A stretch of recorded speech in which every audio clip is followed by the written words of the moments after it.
Hi, my name is DelmarshaeWalker. Welcome to my channel. I hope everyone is doing great today. What I want to talk about, I've been thinking a lot, and I just want to kind of share my thoughts with you and kind of put it out there.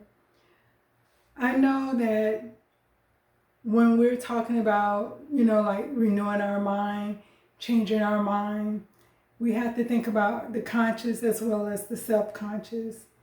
And to kind of give you an example of what I mean by that, sorry, excuse my voice, is that have you ever been like driving, walking, or going somewhere and consciously you're really not thinking about it, but you're making every turn, you're going in the right direction, and eventually you end up at the location or your destination that you was trying to get to. And when you get there, you kind of think, well, I don't remember turning there, or I don't remember doing that, or I don't remember picking that up. But your subconscious mind kind of took over, where your conscious mind faded out, your subconscious mind took over. So now your subconscious mind was going more off of, your subconscious mind was kind of moving more off of memory and things that it's seen visually in the past, and kind of know the direction that you went in, the things that you may be interested in. So that's why you was able to kind of maneuver without consciously thinking about it.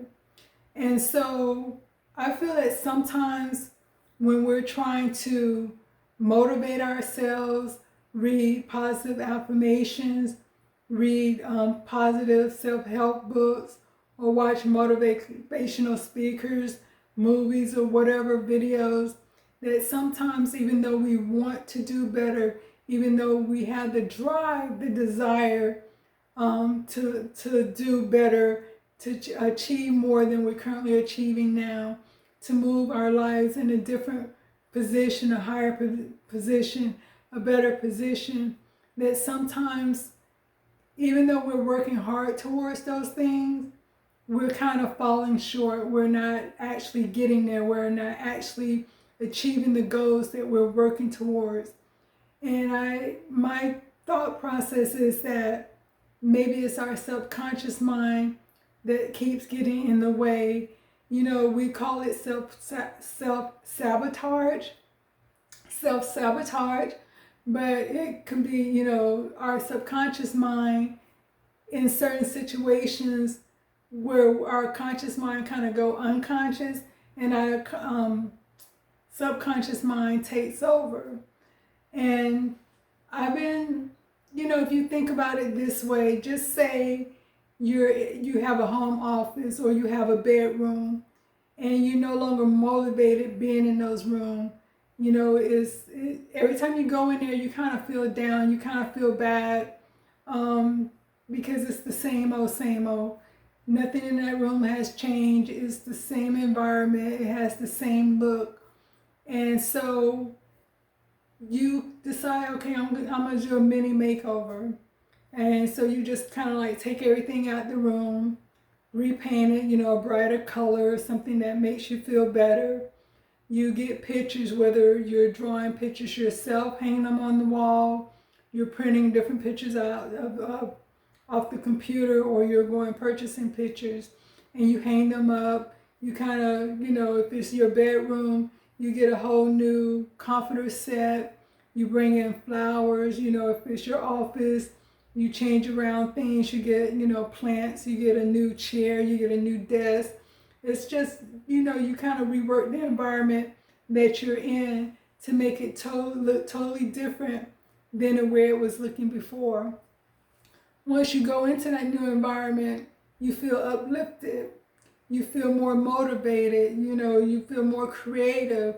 You feel more energetic just by changing the way your environment looks. And that's just on the smaller scale. So just imagine if you change your environment on a bigger scale. And I know it's not feasible for everyone, but like just say you moved in a different neighborhood, a neighborhood that you would normally not move into. Now you're surrounded by different people that's going to have different conversations. Because like when you're, like just say you're stay in a small town or you stay in the country. There's a certain mentality. So even though you may have separated yourselves from negative people, like if you grew up in a toxic home or a toxic environment, you separated yourself from those people. You no longer, are subject to their behavior, but you're still kind of like in that environment because you're still in the same neighborhood or you're still in the same town. And so other people might have the same mentality where, like the saying with small town, they have that small town mentality or that small town drive. And so you have to kind of move away from that to get different experiences. And so that kind of tricks your subconscious mind, because now your subconscious mind can't be on your conscious and subconscious mind cannot be on autopilot. They're both forced to be focused on the new environment that you're in, the new things that you're seeing, the new conversations that you're having. And now you're surrounding yourself around different people that you may have never came in contact with before. So that was kind of my thought process, that like even when you look in the Bible and you see where God... Genesis 12. Now the Lord had said unto Abram, Get thee out of thy country, and from thy kindred, and from thy father's house, unto a land that I will show thee. And I will make of thee a great nation, and I will bless thee. There, God being God, God can bless anyone, anywhere, but he wanted to get Moses out. Here I go again with Moses. He wanted to get Abraham out of that environment into a new environment, because sometimes, even though you're trying to grow, you're trying to move forward, there's outside people that still see you as that same person. You might say, hey, I want to try this or I want to do that. And then they're going to be like, no, you don't need to do that. Or why would you want to do that? Oh, your family never did that. Or I know this person, they never was like that. So they're still kind of holding you to who they see you as, or who they know you as, or who they feel that you should be based on your environment. It's almost like, with us being Black people, I know back in my days, let me just put it that way. I know back in my days, if you was a Black person, you spoke a certain way, they would say you're trying to be white. Or if you had, you was educated and you like reading books or you like doing certain things that wasn't considered Black, they would question your Blackness, or why you doing that? You're trying to be white. So sometimes that's why it's important to move from your environment, because if you're trying to grow and the people around you aren't trying to grow and they're trying to stifle your growth, you may need to look at, well, maybe I need to change. Maybe I need to change my environment, and that will help. Because if you're trying to change your mindset, there's only so much work you can do yourself. And if you're surrounded by people who still feeding you negative things, or feeding you, or questioning why you want to do this or why you want to do that, instead of motivating you, encouraging you, pushing you towards being the best that you can be, you may need to look at reevaluating your situation, reevaluating your environment, and seeing, is it some changes I need to make on a small scale?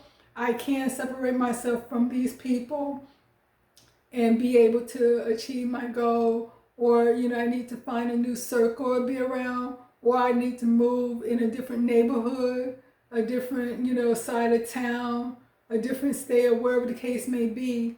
Maybe I need to make those changes, so you can kind of evaluate where you are and see what kind of changes you need to make, and see will that have an impact on your life, where you see the changes that you want in your life, and they're sustainable changes, and they're changes that motivate you to make more changes and go in positive direction and actually reach your goals that you have been setting for yourself.